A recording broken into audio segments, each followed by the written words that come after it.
Titolo: Regalbuto un mese di dicembre di una volta. Quando era Nico, nel mese di Natale, a Regalbuto c'era tanta devozione. In ogni strato vanedda, dove c'era un altarino, ogni sera si cantavano e suonavano i novene. Tutti aspettavano, chine d'emozione, a nascita del Signore. Un bambinello era un fratuzzo, che facevamo il giorno di Natale sopra una culla punzata sull'altare. Ai miei tempi a Regalbuto c'era solo una parrocchia, che dava chiazza. I monaci erano invece a Lazia. Io frequentavo l'azione cattolica. Quanti fioretti facevamo nei tempi piccerini, ogni fioretto mettiamo di lato un cicero per amore di Gesù. Io solo ne accucchiavo un chilo e Sor Angela più premio mi davano un regalo. Nel giorno di Natale c'era tanta poesia.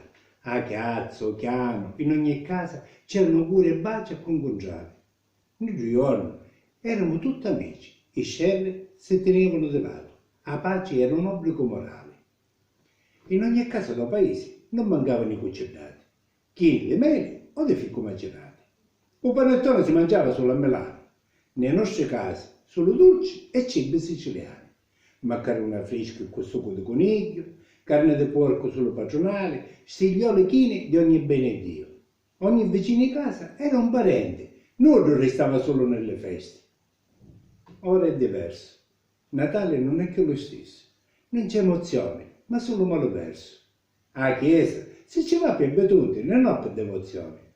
I piccerilli aspettano Natale solo per ricevere regali. Un bambinello non è più un fratuzzo, è solo un buco messo sull'altare.